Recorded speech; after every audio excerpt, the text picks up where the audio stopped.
Mesdames et messieurs, bonsoir. Vous êtes les bienvenus dans cette édition d'information vers un système de santé national performant et qualifié. C'est dans ce but que le département de tutelle et ses partenaires œuvrent depuis quelques jours pour renforcer les capacités des cadres du ministère de la Santé. Ils sont formés sur l'utilisation de l'outil ONHealth, un logiciel de planification et de budgétisation du programme de santé. Compte rendu, Rose Pocho. C'est une équipe de 30 cadres du ministère de la Santé et des partenaires techniques financiers. En 5 jours, l'équipe a passé en revue tous les détails concernant l'utilisation du logiciel ONHealth. Un logiciel qui va permettre désormais aux cadres du système sanitaire de planifier et de mieux budgétiser les coûts d'élaboration du plan national de développement de la santé. L'outil ONHealth, c'est un outil de planification et de budgétisation, sur un long ou un moyen terme. En ce sens que nous pouvons faire la budgétisation ou la planification de nos plans stratégiques sur 3 ans, 5 ans ou 10 ans. C'est un outil très important parce que nous parlons de One Health, ça veut dire une seule santé, puisque c'est le modèle unifié pour la santé qui nous permet de rassembler un certain nombre d'outils qui calculent l'impact. Et qui dit calcul de l'impact aujourd'hui va s'attendre et bien sûr avoir une planification plus robuste. Aujourd'hui, nous avons la chance, avec l'appui des partenaires techniques et financiers, d'avoir un outil unifié qui va être utilisé par notre ministère et donc pour l'élaboration de ces différents plans, mais surtout pour le suivi correct de leur mise en œuvre. Le logiciel ONHealth intègre également un modèle épidémiologique d'estimation de l'impact et d'estimation des gains de santé. Il permet une planification conjointe et facilite la prise de décision. À travers le renforcement de compétences du corps médical, les autorités guinéennes et leurs partenaires entendent renforcer le système de santé après la crise d'Ebola. Maintenant que Ebola prend fin bientôt, nous sommes là à accompagner le gouvernement pour que, ensemble, nous puissions travailler pour relancer le système de santé pour qu'il devienne plus fort, mais surtout plus résilient. Le processus qui est en cours, c'est un processus qui a commencé parallèlement à la lutte contre la maladie, de l'épidémie de maladies à virus Ebola. Donc c'est pour effectivement éviter à ce que le système de santé, le gouvernement et le ministère de la Santé ne soient surpris par une catastrophe d'origine médicale comme la maladie à virus Ebola. Les bénéficiaires de cette session de formation vont accompagner les équipes cadres des régions et districts sanitaires dans l'exécution des plans triennaux et plans d'accueil opérationnels respectifs. Prévention des violences en période électorale dans la région de l'Abbé. C'est le nouveau projet que viennent de lancer le Cercle d'orientation pour la consolidation de la paix et l'ambassade de la Grande-Bretagne en Guinée. En toile de fond, favoriser la participation des citoyens à la préservation de la paix. Reportage Falilou Diallo. L'implication des jeunes à adopter un comportement en cette période électorale et faire preuve de maturité après le premier tour de la présidentielle en Guinée, c'est la nouvelle approche du cockpit de l'Abbé et l'ambassade de la Grande-Bretagne en Guinée. C'est si important pour la Guinée, pour l'avenir de la Guinée, qu'il soit la stabilité politique. Nous avons vu qu'il y a eu des problèmes ici en Guinée politiquement dans le passé et nous voulons encourager les gens à participer d'une façon non violente aux élections. Venus des 5 préfectures de la région, ces jeunes sont désormais des médiateurs dans les chefs-lieux des localités de l'Abbé, Koubia, Mali, Lelouma et Tougué. Il est question maintenant de sortir sur le terrain auprès des associations de jeunes, des personnes ressources pour la sensibilisation. Ces jeunes médiateurs doivent aussi contribuer à la promotion de la paix à travers le renforcement de la culture de paix, la prévention et la gestion des conflits en s'inspirant des mécanismes traditionnels existants. Hors de la Guinée, une délégation du groupe Guicopresse séjourne actuellement à Paris. Elle a eu des entretiens avec les responsables de la société française dénommée Matière. La visite des installations de cette société a permis aux géants guinéens du BTP d'apprécier les capacités de son partenaire spécialisé dans la construction des ponts préfabriqués. Envoyé spécial Mangafo Touré, Safiatou Kondé. taille de pièces. Guicopress élargit son cercle de partenariat pour renforcer sa performance dans l'exécution des travaux. Le groupe vient de sceller un partenariat avec la société française Matière. Cette entreprise est spécialisée dans la construction de ponts métalliques et en béton préfabriqué. Étant donné que nous avons certains types d'infrastructures au jour d'aujourd'hui que nous voulons réaliser en République de Guinée, nous nous sommes dit qu'il était opportun de venir au sein de leur propre installation, voir leur méthode de travail et comprendre également les produits qu'ils peuvent nous offrir dans le cadre de la réalisation de ces infrastructures en Guinée. La délégation guinéenne a fait le tour des différentes unités de fabrication de son partenaire.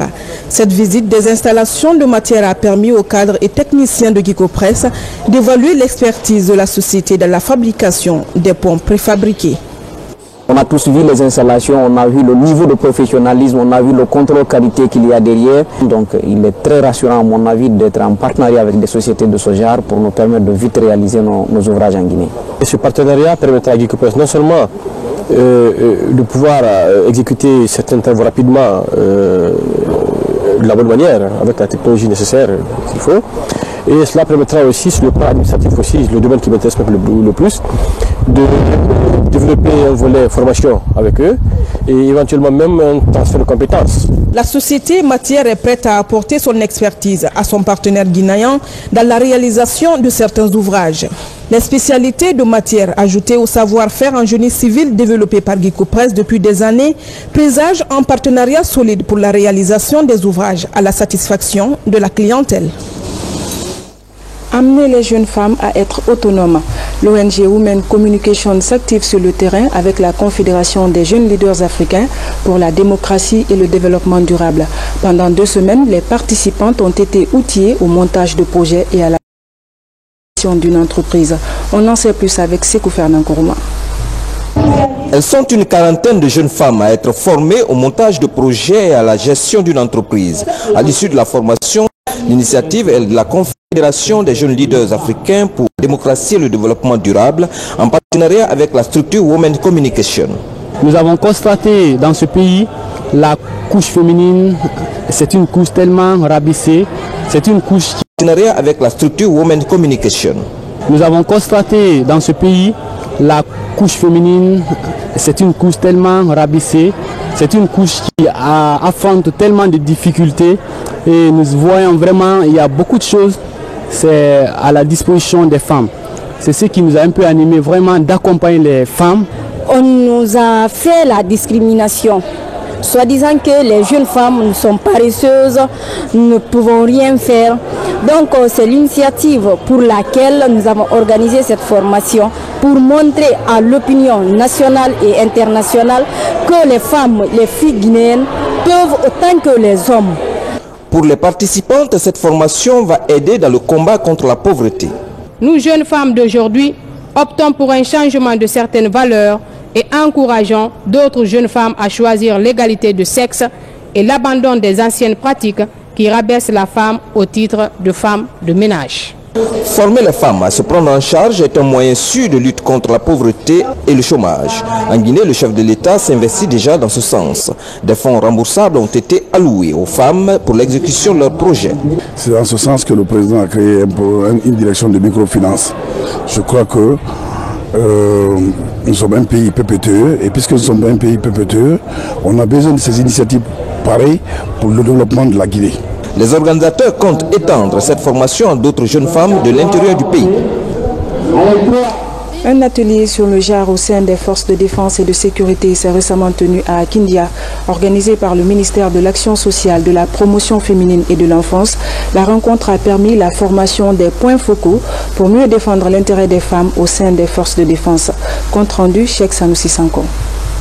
Il s'agit de disposer des structures défendant mieux les questions liées aux inégalités et promouvoir la parité que le ministère de l'Action sociale, de la promotion féminine et de l'enfance, en rapport avec ceux de la Défense nationale et de l'Intérieur, envisage de mettre en place les sous-points focaux genre au sein des forces de défense et de sécurité pour accompagner le processus de réforme du secteur de défense et de sécurité. 20 participants venus de différentes unités prennent part à cet atelier qui vise à institutionnaliser la prise en compte du genre au sein des forces de défense et de sécurité. Ce n'est pas leur première fois, mais on renforce leurs capacités pour mieux gérer les problèmes de genre au niveau des différentes unités. Il y a beaucoup de femmes qui ont des compétences, mais qui ne sont pas valorisées. Donc cette formation vient à point nommé pour essayer d'inciter les gens à aller vers ce combat, le combat d'aider à porter les femmes vers les postes de responsabilité, leur permettant de prouver qu'elles sont capables de faire quelque chose au même titre que les hommes. Cet atelier a pour objectif global promouvoir la parité entre hommes et femmes. La présence des femmes dans les forces de défense et de sécurité est souvent mal perçue. Cet atelier révèle deux aspects très importants. Non seulement la promotion féminine au sein des forces de défense et de sécurité, mais également la défense de nos concitoyennes à travers la présence de leurs consoeurs au sein des forces de défense et de sécurité. À la fin de la rencontre, une liste nominative des sous-points focaux par structure sera établie pour une meilleure implication des femmes dans la défense effective de leurs droits au sein des forces de défense et de sécurité nationale. Justice, comment doter la Guinée d'un système carcéral digne de nom qui réponde aux normes internationales? Les professionnels du secteur étaient en concertation autour du thème. Objectif, réfléchir sur l'humanisation et la modernisation des prisons guinéennes. La rencontre a permis d'identifier des pistes de solutions pour le bonheur des personnes en conflit avec la loi. Reportage Tierno Younoussaba. Comment humaniser et moderniser les établissements pénitentiaires en Guinée? La question est au centre de la rencontre des professionnels du secteur à Kindia. Avec le soutien de l'Union européenne, les acteurs se sont penchés sur les difficultés liées aux conditions carcérales. L'Union européenne a bien voulu mettre en place le PARJU pour accompagner le gouvernement guinéen dans la mise en place d'une justice proche du justiciable, efficace, crédible et respectueuse des droits de l'homme. Dans la convention de financement qui a été signée entre l'Union européenne et la République de Guinée, il y a une partie importante qui est consacrée à l'humanisation et à la modernisation de l'administration pénitentiaire. Pour donc définir les actions à mener, nous avons invité ceux qui sont concernés principalement pour qu'eux-mêmes puissent identifier ces actions afin qu'on puisse les mettre dans notre programme d'activité. En pleine réforme, le ministère de la Justice, dans sa démarche, entend garantir et faire respecter les droits des détenus. L'état des lieux du système carcéral guinéen a été fait à la suite du rapport de la commission prison qui a été mise en place par le ministre d'État. À l'issue de ça, nous avons fait un inventaire de tout ce qui ne va pas dans les prisons guinéennes.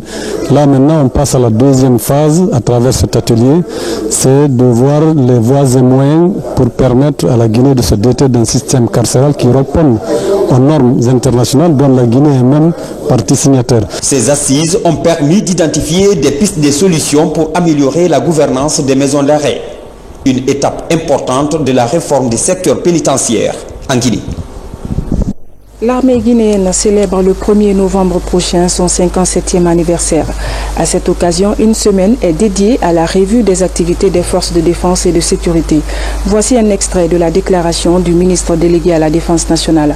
Maître Abdul Kabele Kamara est au micro de sergent Alassane Diaby, correspondant de la presse militaire. Officiers généraux, officiers, sous-officiers et militaires du rang des forces armées guinéennes.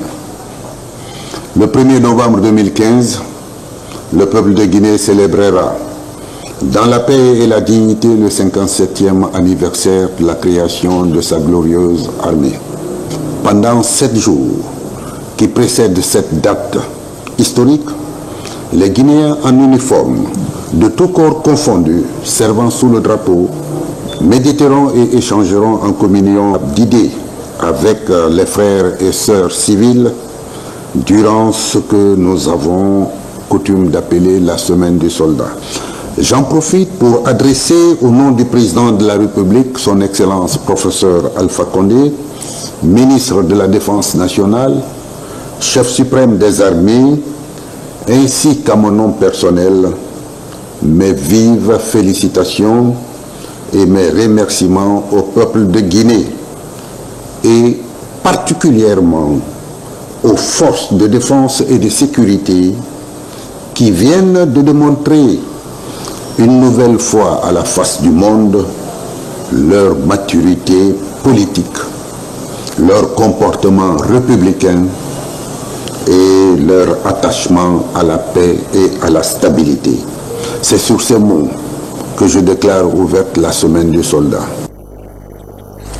Page élection pour boucler cette édition. 6 millions d'Ivoiriens étaient aux urnes ce dimanche 25 octobre au compte du premier tour de l'élection présidentielle. En Guinée, plus de 1400 électeurs étaient repartis entre 4 bureaux de vote à Conakry et à Cancan, avec 3 bureaux à l'ambassade de Côte d'Ivoire. Reportage Alcénie Pascal Dina. Il est 7h43 ce dimanche lorsque les 3 bureaux de vote de la zone spéciale de Conakry ont ouvert dans l'enceinte de l'ambassade de Côte d'Ivoire. Premier constat, une affluence massive des électeurs ivoiriens. Tous veulent s'acquitter de leur devoir civique. Ces 1294 électeurs doivent choisir un seul parmi les 7 candidats en liste pour le fauteuil présidentiel. Que le futur président essaie de mettre ensemble ceux qui sont dehors et ceux qui sont dedans. La Côte d'Ivoire est une famille. Je viens de voter. J'attends toujours du futur président les bonnes œuvres et le bonheur pour tout Ivoirien. Le président ivoirien, on attend que l'amorce du développement qui a démarré se poursuive dans de bonnes conditions. On attend surtout la réconciliation entre les Ivoiriens, on attend la paix, on attend la croissance, on attend le développement. On attend le mieux-être, le mieux-vivre pour tous les Ivoiriens. La commission électorale indépendante CEI, en charge d'organiser ce processus électoral, a pris toutes les dispositions pour la réussite de ce scrutin. La première depuis les événements post-électoraux de 2010. La machine biométrique en est un exemple. Tous les bureaux de vote sont munis de cet appareil-là. C'est pour identifier les gens qui viendront voter. Ça évite qu'on vote 2 fois. Cette année, c'est l'instauration d'une tablette, qui reconnaît tous les votants dans différents bureaux de vote, ce qui ne permet pas éventuellement des fraudes.